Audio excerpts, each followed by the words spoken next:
everybody, and welcome back to ReWatch and Review. I'm your host, Jonathan Moody, and I'm here with a fun little show for you guys. We took a month off. Well, I took a month off to focus on some other stuff that was going on right before Christmas and everything, but I decided that it's time to come back. And what better way to come back with talking about Face Off, and I watched it on the glorious 4K that I got from Kino Lorber. Okay, so here's a little bit of something I wanted to say. First of all, I was not planning to buy this originally. I there was something about buying a very popular Hollywood movie from Kino Lorber that just almost felt a little dirty. Just because it's a you know it's Face Off, man. Like this should have been who put it out? Like who originally Paramount? This should have been released by Paramount. This is ridiculous that they gave it to Kino. No offense. I mean, Kino did a great job. I'll go over all the extras and different stuff in a few minutes, but like I'm just shocked, and just felt weird because I was like, why would why did they just pawn this movie off? This is a budget you know, big budget Hollywood movie. Like why, this is a I think a blockbuster. Like this did I'm pretty sure pretty well. I can look it up in 2 seconds and find out, but I'm pretty sure it did well enough where it did not need it did not need this, a kind of release. It didn't like it is sort of one of the ones that I don't hear people talk about that much anymore. But that doesn't that's meaningless as far as like how well it did. Yeah, it was $80 million and made 245 million. So a little bit more than double its budget. But I don't think it triple might have. No, I don't think it tripled. It got close to tripling. If not, it did triple. I don't.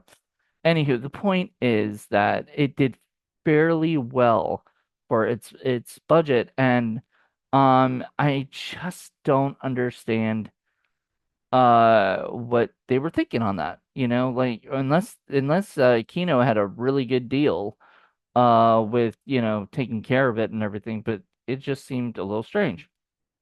It's not even like this is just the 4K. The 4K, by the way, is still in my thing. So you'll see it's got both the Blu-ray and the 4K. So like I don't understand any of that. Like did it why did it go there? Anyway, I don't know. But anyway, I rewatched it and honestly I had not seen it since I was a teenager. I don't even think I bought this on DVD. I might have years ago, but I don't remember. I'm very glad I have the 4K slash Blu-ray. It looks amazing. Especially on my 4K television, it just pops all the effects and the action sequences, the boat scene, everything just looks amazing. Um, and I really enjoyed this movie. It is silly beyond belief.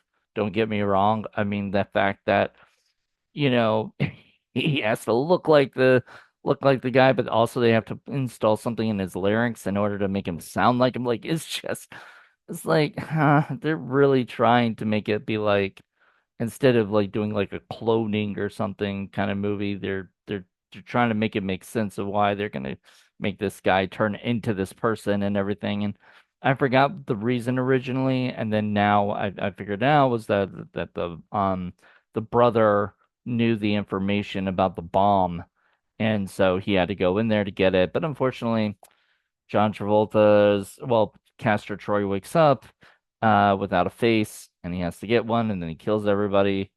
Yeah, because that's what Castor Troy does. He just shoots people, kills people. He's just nasty. This seemed like one of the few films that like Nick Cage was told to just go pure cage. Like just let him out of his cage. Let him do whatever he wanted to do because he went over the top. And then John Travolta.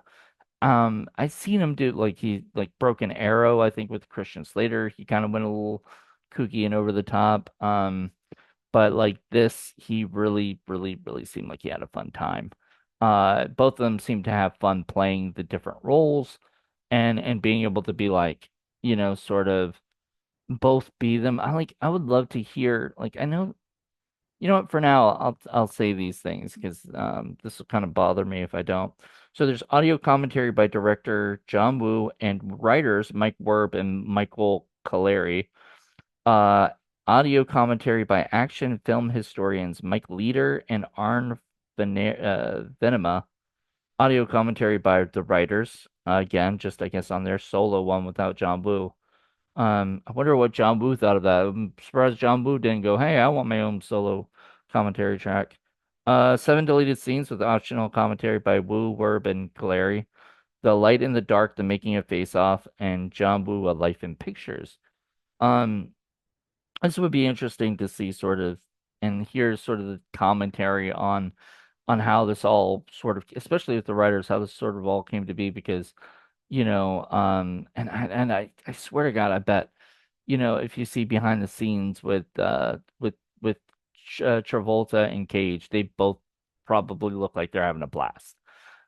Because they look like honestly, it was 2 hours and 18 minutes, and I don't ever remember it being that long, so I thought this was like a director's cut. And then I went on IMDb, and that's what the length was, and I was like, I never remembered it being that long. And I guess back in the 90s, if it were that long, like nobody ever realized it or something. Because I remember the 90s, when I was growing up, I never looked at the running time. I never even thought about it. It's just whatever the running time was. Now, I guess we're so used to uh, you know, 3 hour long, you know, superhero movies or whatever in the box office. And a lot of people are wanting things cut down, but honestly, this movie was so fast paced. Editing was great. The shots were fantastic, but the editing like really cut everything quickly. And I think that's what saved it a lot was just like editing was quick. And even though if it was 2 hours and 18 minutes, which I wonder if there ever would be a director's cut if John Woo had more than he had planned to originally put out, but had to cut it down to 2 hours and 18 minutes already. I would not want to have seen him cut any further because there was a lot of stuff, like a lot of character building in this world building in this thing, and I really loved Joan Allen. I loved Dominique Swain. I think this was right around the time of Lolita, if not, um, let's see, when was Lolita? Because Lolita was not, yeah, same time exactly. So this was 97, Lolita was 97, and she sort of blew her name up. I follow her on Instagram and watch her like live stores. I've interviewed her before. She's really sweet. But I watch her lives with her boyfriend and they'll go to like an arcade or something. And then whenever you see the live comments, it's always like Lolita, Lolita, Lolita. And I feel so terrible for her because that is not a role that you sort of want to have on your resume forever. It's a role that unfortunately got a lot of crap. Um, so yeah, it's just one of those things. So, yeah, be on the understanding of that and all. And it's a movie I think, yeah, I could never watch again ever. Like, so not like this one. I could watch this over and over again. Like if Lolita came out on like Criterion or something, I would say no. Like, nope, sorry. I don't care if it's Kubrick. I think it's no, it's not Kubrick. Kubrick did the original, but I forgot who did the remake and just creepy. I don't know, just a creepy feeling movie, which I don't know. If that was the plan or the intention, whatever. But this movie, Face Off, is not creepy, and there's one creepy scene, and it it was weird. It was when Castor Troy was John Travolta's Sean Archer, so Nick Cage's Castor Troy was John Travolta's Sean Archer, and he walks in and he's kind of staring at his daughter and stuff, and obviously it's Castor Troy as that, but like it just oof, kind of gives me little creepy vibes. But that's sort of where it was going with it is, and everything. And but in the long run, he never touches her, never inappropriately makes her feel uncomfortable like that. There's just he sort of was like this, she was saying stuff about boundaries, but like that was a little bit different. She thought of him as her dad. She did not know he was who would have guessed? Like I really liked Joan Allen and how she sort of knows throughout it that like there's something off with her husband. Like he misses their house originally when he's driving. He forgets dates, like the date that their son died. Like that would be a very important date to remember. Um, of course, to paraphrase M. Bison from Street Fighter. That day was Tuesday to Castor. He shot and killed poor John Travolta's kid and stuff. And so there was there was a lot of drama, a lot of good stuff in this movie. A lot of good acting stuff. I was very um like I said before, I've seen it, but it's been so long. It's almost like rewatching it for the first time. So this is what I want to do for my shows, is I want to watch things I've already seen before, but it's been like forever since I've seen it. You know, um, since I was a kid, maybe I bought the movie and just haven't watched it yet and like rewatched it yet. But that's my plan. Like, and this movie was one of those movies that I watched over and over again and I loved it. For some reason, I always get it kind of confused with True Lies. Not it has nothing to do with True Lies or whatever. There's nothing like that. But I think it's the daughter stuff, like Dominic Swain and Eliza Dushku, and them getting involved in the shootouts and things like that at the end of the movie. That was sort of a trope that happened in a lot of these action films that had like a kid in it or whatever. So, but yeah, I absolutely adored this movie. This movie is so great. I'm so glad that I bought it. Remember, like I said, I was not planning to buy it. In fact, I saw it and was like, "Oh, why did Kino put this out? Like this just feels like they're just looking for to get an audience or whatever that, wouldn't normally buy anything from them."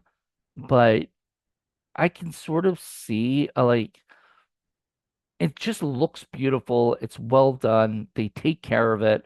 And the Blu-rays have extras. Like it is definitely worth the money. I bought it when it was sort of on sale. Like sometimes they have those sales where it's like 17 bucks for a and that's a sale because these usually cost about 40 bucks. So that's like less than half or that's more than half. Um so yeah. I don't know. It was a fun movie. I really enjoyed it. I had a fun time with it, and I want to see more. I want this to come back again and, you know, be a big part of my life. So anyway, hope you guys enjoyed this. I don't know what I'm gonna do in February. I'm really gonna do a deep dive into my collection and see what movies I'm gonna like pull out a bunch and then I'm gonna start like kind of putting them in order. And I'm gonna do that probably tonight, so I'll know more and might even be able to post some on like my Instagram so you guys are well aware of what I'm reviewing beforehand or whatever, and maybe you guys can watch along. But until then, everybody, I hope you guys enjoyed this. Let me know what you guys think. Do you guys like Face Off? I didn't want to go too much into the story or the specific scenes or anything. I just wanted to say how much I enjoyed this movie. And I just want you guys all to go watch it, go buy from Kino. I'm telling you, this 4K is just perfect. I mean, It looks beautiful. It's just well done. Um, I really had a fun time. I know there's talk about Face Off 2 potentially coming. I know the guy who did the Godzilla movies, like Godzilla vs. Kong movies. Adam Wingard was at least at one point attached. I don't know if he still is. I would love to. I don't know if I'd love to see that though. Like I don't. I thought spoiler alert. So if you lasted to the end, there's one spoiler I'm gonna say, and that's that fucking Nick Cage died. As John Travolta's character. So he it's gotta be, or I think he died. How did he not? Because he comes back as the as this, as himself, but I thought his body was dead. So would he be able to like switch after that? I don't know. That's weird. They never explained that. He just sort of like the character I thought that died. Maybe he got back into another coma. I don't know. But anyway, there was supposed to be a sequel. I have no idea what they would do as a sequel. I would have rather, I know people hate this, me saying this too, is I would rather have it be a reboot because it's been too long. Like having it be a sequel, it would just kind of like it wouldn't do well, I don't think. It would, a lot of the new people would not know what Face Off is and whatnot, and all the people who do, they wouldn't be enough to make its money, I don't think. So I would suggest doing a reboot for modern audiences, and then put it, then do a sequel later. So if Adam Wingard or whatever could do like do like a remake. I wouldn't say shot. Please don't do shot for shot remakes. Nobody ever do shot for shot remakes. You're not Hitchcock. You're not all these other. There's one that they did for like Cabin Fever. Don't do that. Just don't. Just stay away from doing that. All right. Anyway, that's my 2 cents about this movie and other stuff. And I hope you guys let me know. Are you guys split down the middle? Like, do you guys, like what I did there, or do you guys like it or not like it? If you don't like Face Off, that's understandable, and if you do like it, it's very understandable. So, hope you guys enjoyed this, and I'll talk to you later. Bye.